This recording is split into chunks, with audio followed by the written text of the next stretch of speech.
میں اب اظہار خیال کے لیے ملتمس ہوں ہمارے عہد موجود کی بہت ممتاز شخصیت اور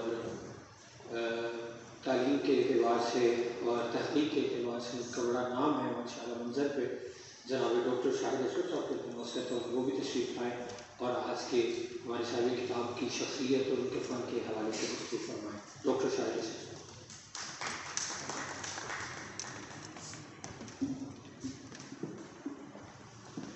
بسم اللہ الرحمن الرحیم.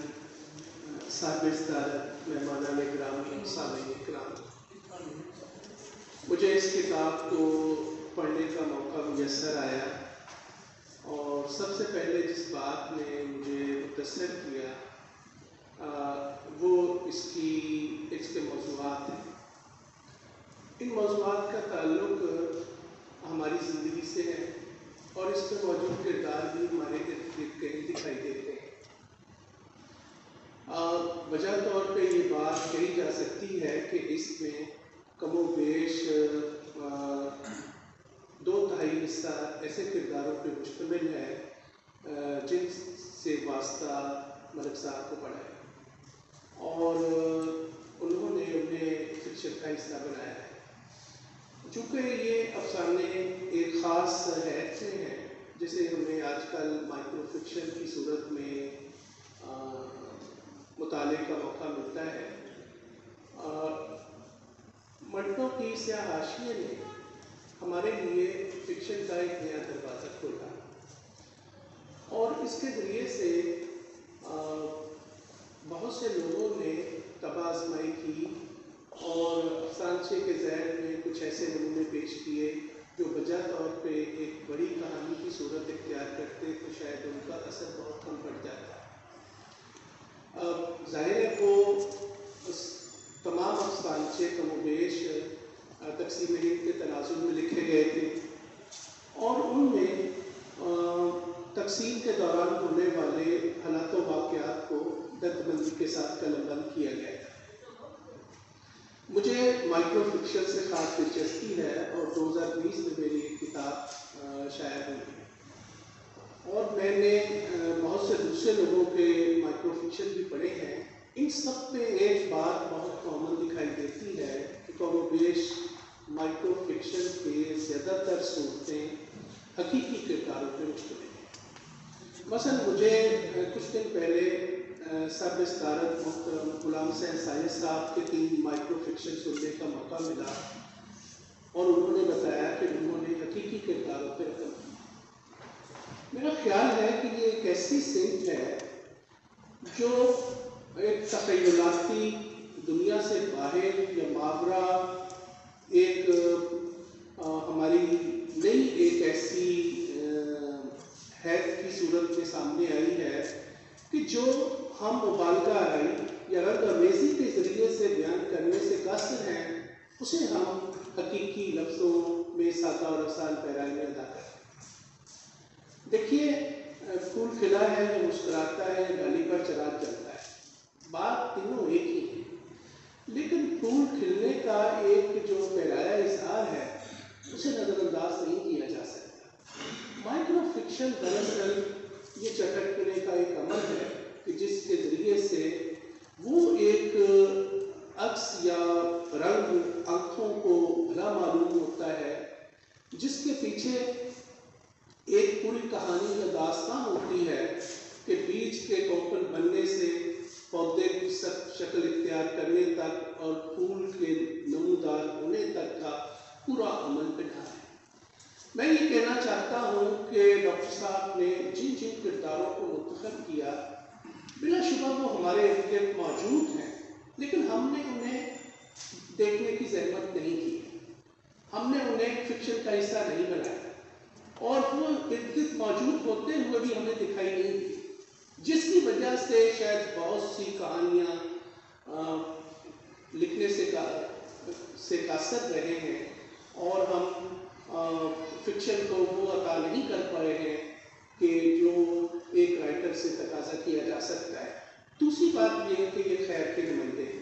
بس ان تمام کہانیوں میں ایک درد دل رکھنے والا پاکستانی جھلکتا ہے ایک ایسا پاکستانی جو اپنے ارد گرد بگاڑ کی مختلف صورتوں کو، ناہمواریوں کو اور بے اعتدالیوں کو ختم کرنے کا خواہاں ہے۔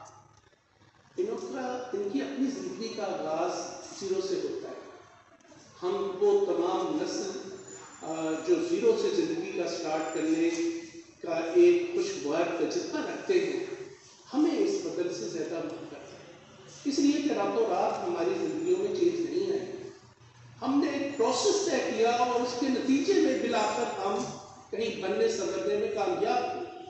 ڈاکٹر صاحب نے بھی ملک صاحب نے اپنی زندگی کا، چونکہ ان کے بھائی کے نام پہ زرار ہاسپٹل قائم ہوا تو میرے ذہن میں ڈاکٹر کا لفظ مجھے لگتا ہے۔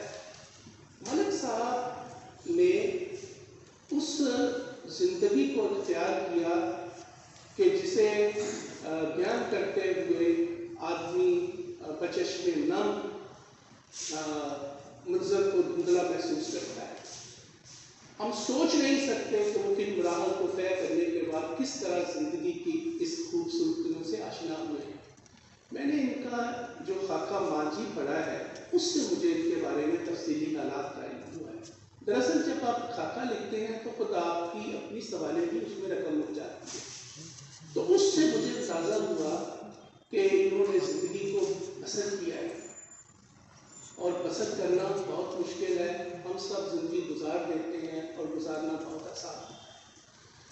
تو ملک صاحب کی اس کتاب کے جو تینوں حصے ہیں اس میں افسانے کا حصہ بہت جاندار اور عمدہ ہے۔ خاکہ نگاری کے باب میں ان کا قلم بہت رواں اور تیز ہے۔ مزاح نگاری کے حوالے سے یہ لفظوں کو ترتیب دینے اور ٹوسٹ کرنے کا تجربہ محفوظ رکھتے ہیں۔ ان کی نثر جو ہے وہ رواں، سادہ اور آسان عام فہم ہے، اس میں کہیں دقت اور یا مشکل دکھائی نہیں دیتی۔ یہ لفظوں سے کھیلتے ہیں، باتوں کو ترتیب دیتے ہیں، خیال جمع کرتے ہیں اور صفحہ کے اطراف پہ اتار دیتے ہیں۔ یہ ہنر آسانی سے ہاتھ نہیں آتا۔ مجھے نہیں معلوم، اور اس کتاب سے پہلے ان کی جو ادبی زندگی ہے اس سے آگاہی نہیں رکھتا، لیکن میں یہ جانتا ہوں کہ اس کے پیچھے بہت زیادہ مطالعہ موجود ہے، ان کے تجربات ہیں، انہوں نے لکھ کیا ہے اور زندگی کو بہت قریب سے دیکھا ہے۔ جو لوگ زندگی کو بہت قریب سے دیکھتے ہیں ان کے دل محبت سے بھر جاتے ہیں۔ ان کی ہر تحریر میں کہیں نہ کہیں ان کا دل محبت سے بھرا ہوا ملتا ہے۔ یہ جن کرداروں کو ہمارے سامنے پیش کرتے ہیں وہ بظاہر معمولی دکھائی دیتے ہیں، جیسے غلام عباس نے عام سادہ کرداروں کو پیش کیا اور ان کے ذریعے سے افسانوں کو ترتیب دیا۔ انہوں نے بھی عام اور سادہ کرداروں کو اکٹھا اور جمع کیا ہے۔ ہم جو بڑے اور خاص کرداروں کو ڈھونڈنے کی جستجو کرتے ہیں ان سادہ اور عام فہم کرداروں سے محروم پائے جاتے ہیں اور دراصل زندگی کے بہت ہی خوبصورت احساسات سے ہماری نگاہوں سے اوجھل ہو جاتے ہیں۔ تو یہ کتاب ایک اعتبار سے اہم ہے کہ اس کی صنفی شناخت نہیں کی جا سکتی۔ اب قاری کو آپ نے اس کے حوالے کر دیا ہے، قاری خود فیصلہ کر سکتا ہے کہ اس تحریر کو کیا نام دیا جا سکتا ہے۔ دیکھیے، ادب کی دو ہی اقسام ہیں، شاعری اور نثر۔ اب نثر کے باب میں بہت سی اصناف ہمارے پیش نظر ہے، اس میں مضمون بھی ہے، خاکہ بھی ہے، قلم کی ایک حیثیت بھی ہے، اس میں افسانہ، ناول اور ڈرامہ بھی ہے۔ اس کتاب میں انہوں نے کئی تجربات کیے، مثلا اس میں قلم نگاری اور مضمون نگاری کا ایک تجربہ ملتا ہے۔ اس میں افسانے کی ایک تمہید باندھی گئی ہے، اور افسانے کی تمہید باندھنا ایک بڑا عجیب سا تجربہ معلوم ہوتا ہے۔ وہ مضمون کی تو ہو سکتی ہے لیکن افسانے کی نہیں ہوتی ہے۔ اچھا، اس طرح بہت سے ایسے انہوں نے موضوعوں کو چھیڑا ہے جن کے دائرے میں ہم داخل ہوتے ہوئے ہچکچاہٹ یا حجاب کا شکار ہوتے ہیں۔ بیرون ملک جن کرداروں کو منتخب کیا اور وہاں حرام و حلال کے جس تصور کو انہوں نے اپنے افسانے کی زینت بنایا وہ خاص اہمیت کا حامل ہے۔ وہاں جانے والے پیچھے مڑ کر نہیں دیکھتے کہ بیچنے والوں نے کتنا زیور بیچا اور کس طرح اپنے